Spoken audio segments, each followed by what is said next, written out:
አሰላሙ አለይኩም ወራህመቱላሂ ወበረካቱ። ውድና የተከበራችሁ የቻናሌ ተከታታይ ቤተሰቦች ውድ ሀገሬ ልጆች እንደምን አላችሁ? በያላችሁበት ዓለም ዳርቻ ሰላማችሁ ዝት ትርፍ ይበልልኝ።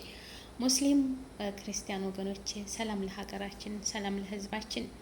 ውድ ሀገሬ ልጆች በያላችሁበት ዓለም ጫፍ ሁላችሁም አላህ ይጠብቃችሁ። የፈጣሪ ጥበቃ አይለያችሁ። እውነት የሰው ልጅ ጤና ከሆነ አፍያ ካለው ሁሉም ነገር ይኖራል። ዋናው መጀመሪያ ሰላም ነው። ሰላም፣ አፍያ፣ ጤና ማለት አላህ ይወፍቃችሁ። ሁላችሁንም ስኬታማ ያድርጋችሁ። በዚች ምድር ላይ የምታስቡትን ሁሉ ያሳካላችሁ።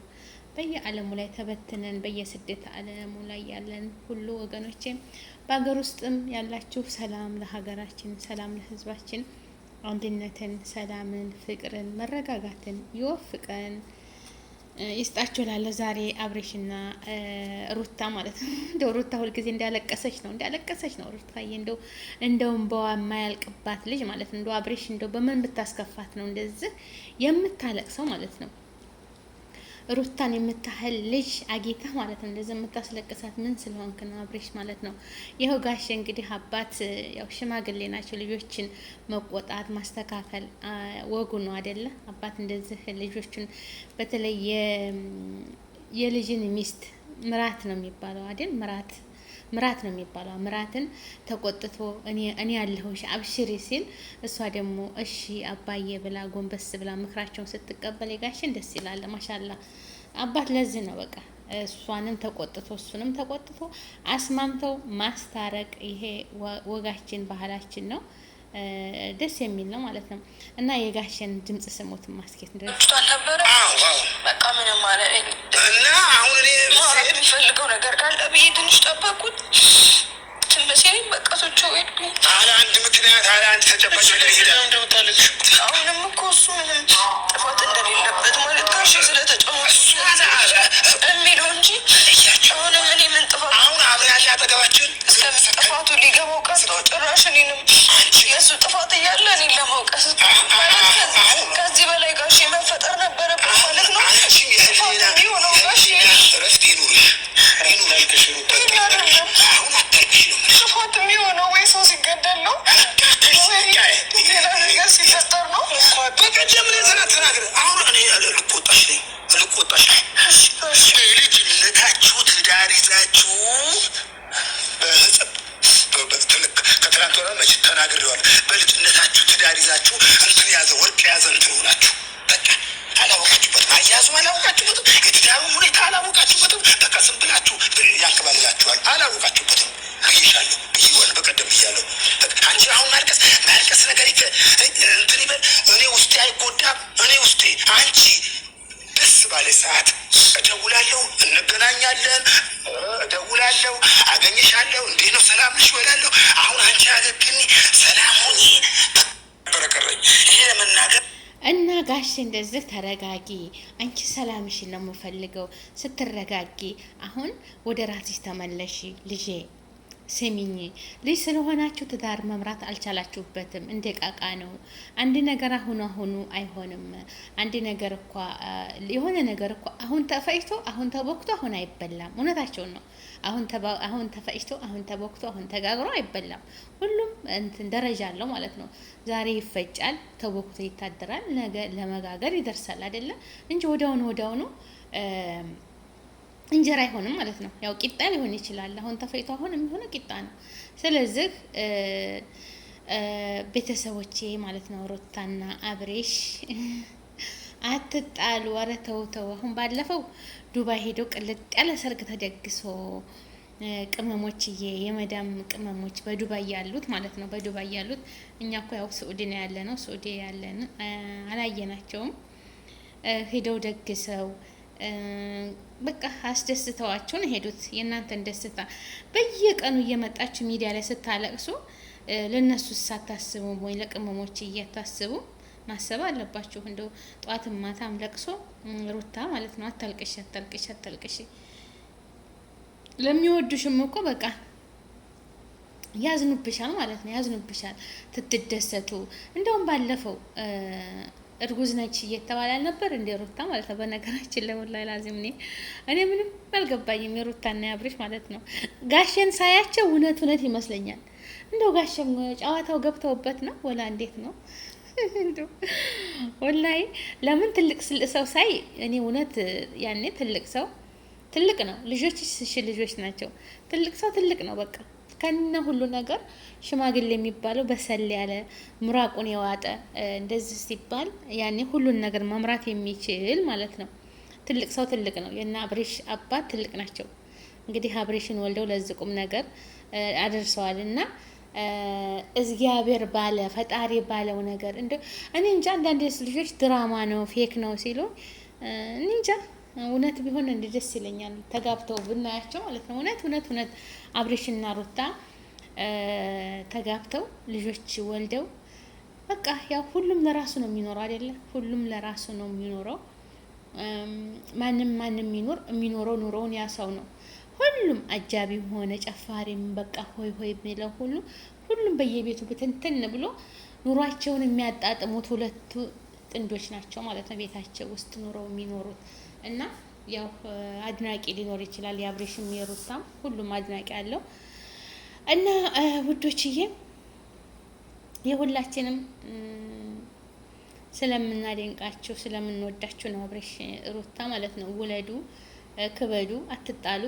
ያው ጋሼ እንዳሉት ነገር ትዳር ማለት ብዙ ስቃይ ብዙ እንትን ያለበት ንትርክ ያለበት አንዳንድ ነገር ትዳር ሲባል በቃ ሙርታህ የሚሆንበት ይመስላል። ላ ወላሂ በቃ ትዳር ይዤ እንደዚህ አንዳንድ ቤት አለ፣ አንዳንድ ትዳሮች አሉ። በቃ ተሳስበው ኑሮን ቀለል አድርገው የሚያዩት አለ። ያ ነሲብ ነው።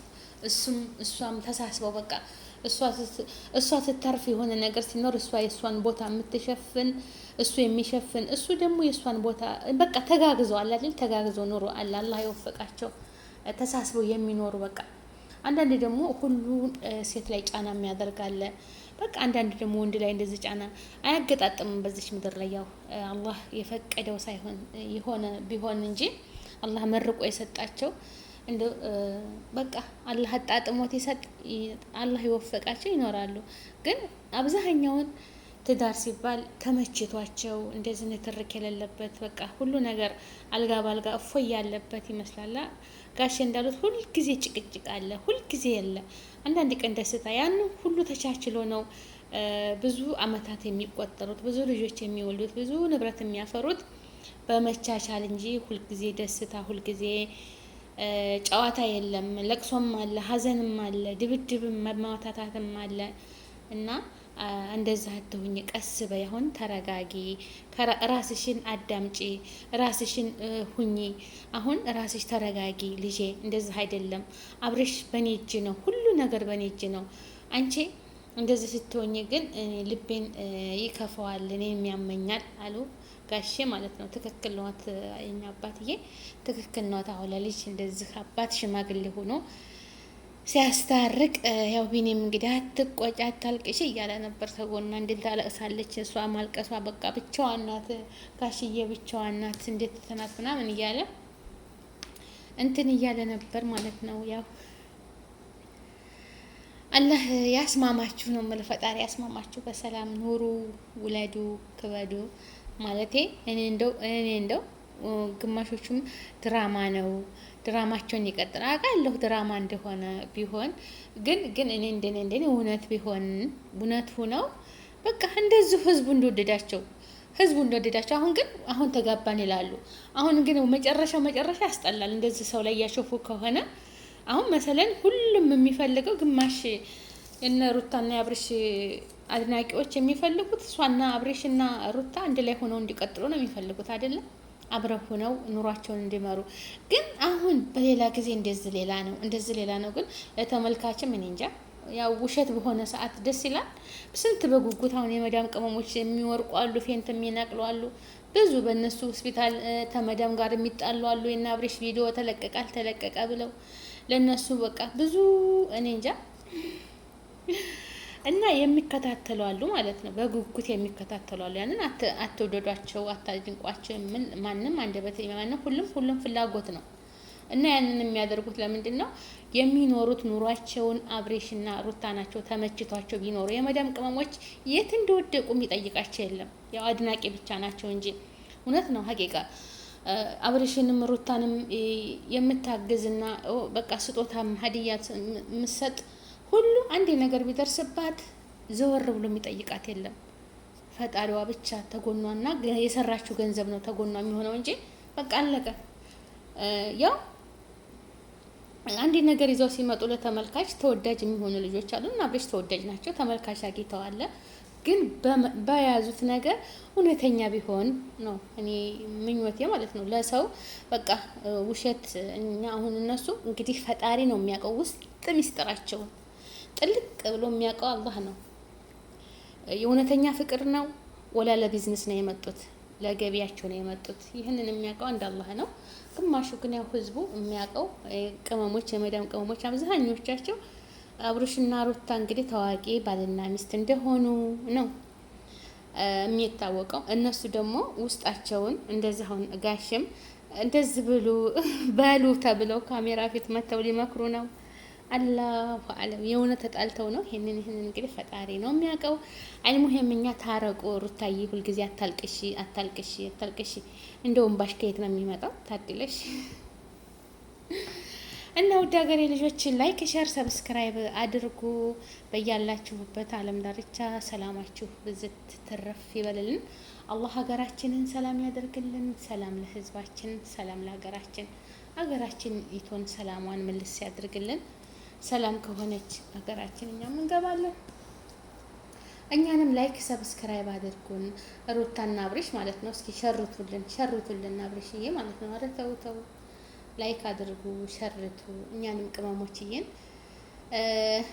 ጎብኙ ማለት ነው።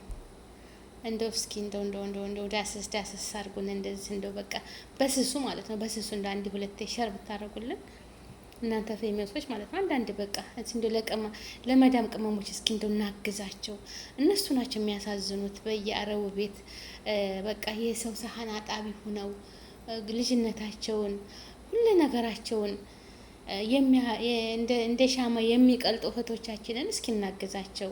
በሰው ሀገር እኮ ነገ ዛሬ እያሉ አመታት የሚቆጥሩት ምን ይዤ ልግባ፣ ምን አለኝ፣ ነገ ይችን አርጊያት፣ ይችን ልጨርስ፣ ይችን ላሳካት እያሉ አመታት የሚቆጥሩ ናቸው። ስለዚህ ቢሞላላቸው ቢሳካላቸው ሰው ሀገር ምን አስቀመጣቸው? ስለዚህ እስኪ እንደው ብላችሁ ሸር አድርጉልን ማለት ነው። እውነቴን ነው ሀቂቃ የመዳም ቅመም በየቤቱ ያለ ነው። ቢሳካልን የመዳምን እቃ ማጠብ፣ የእሷን ሽንት ቤት፣ የእሷን ቤት ማጽዳት፣ የእሷን ቤት ማሳመር፣ የእሷን አኗኗሪ ከምንሆን የራሳችን ኑሮ እኮ ለምን በቃ ሰው በቤቱ ለምን ጉሊት አይሸጥም? ለምን ጉሊት ኑሮ የራሱ ወረት ካለው ማለት ነው። አልሐምዱሊላህ ሀገሬ የወጣ ነው። ከዛ ኑሮ ቀየር ያለ ኑሮ ለመኖር ነው። ሁሉም ነበር ስራ አይናቅም። ሀገራችን ላይ ሰርቶ ማደር ያም ይሁን ያ ይለት ለምን አሁን አንዳንድ ሰው ተዝክጄ ጉሊት ልሸጥ፣ ተዝክጄ ጀበና ቡና ልሸጥ፣ ተዝክጄ እንደዚህ ሊሉ ይችላሉ። እንደኔ ሰርቶ ማደር ጌጥ ናት። ተመስረቅ፣ ተመዋሸት፣ የሰው ሀቅ ተመውሰድ፣ ሰርታችሁ ላባችሁን ጠብ አድርጋችሁ በሐላል የምታድሩት ኑሮ አላህ በረካ ያደርገዋል። ዋናው ነገር ትልቁ ሚስጥር ጤና ነው። ጤና ካለ የትም ቦታ ተንቀሳቅሳችሁ ሰርተን እንኖራለን። ለመስራት ደግሞ ትልቁ ሚና ትልቁ ነገር ሰላም ነው። ሰላም ከሌለ ሀገራችን ወደዛም ተንቀሳቅሶ ሰው አይሰራም። ሰላም በቃ ሰላም እና ሀገራችንን ሰላም ያድርግልን። የሆነች ልጅ ስትናገር ሰምቼ ነበር። ሀገራችን ተኩስ አለ አለች፣ የጥይት ተኩስ አለ። ሰው ግን በአስፋልት ይሄዳል፣ ሞትንም አይፈራም፣ ይበላል፣ ይጠጣል። ያለችውን በቃ ኑሮም ውድ ቢሆን በልቶ ጠጥቶ ነው የሚያድረው። እና ይሄ ምንድን ነው በቃ ለመዱት። ወላሂ ሁልጊዜ የሚተኮስ ከሆነ ሁልጊዜ ጦርነት ከሆነ ሁልጊዜ ታፍኖ አይቀመጡም አይደለም። አመትም 2 አመት 3 ቀን እንደምታዩት ነው ሀገራችን ሁኔታ። ለዛ ግን አላህ ሰላም ያድርገው። ሰላም አላህ ያድርገው። አላህዬ ሰላም ያድርገው። ሰላሙን ያምጣልን። ሁላችሁም በያላችሁበት ዓለም ዳርቻ አላህ ይጠብቃችሁ። ሰላም ለሀገራችን፣ ሰላም ለህዝባችን እላለሁ። ላይክ፣ ሸር፣ ሰብስክራይብ አድርጉ እላለሁ ሀገሬ ልጆች። በተረፈ እንግዲህ አብርሽና ሩታ አላህ ያስታርቃችሁ። ታረቁ፣ ውለዱ፣ ክበዱ። እናንተም በአረብ ሀገር ያለን ቅመሞችዬ አግብታችሁ ውለዱ፣ ክበዱ፣ ያሰባችሁትን ሁሉ ያሳካላችሁ፣ ከመጥፎ ነገር ይጠብቃችሁ፣ ይጠብቀኝ።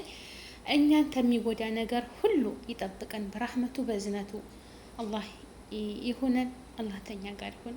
ሰላም አለይኩም ወራህመቱላሂ ወበረካቱ።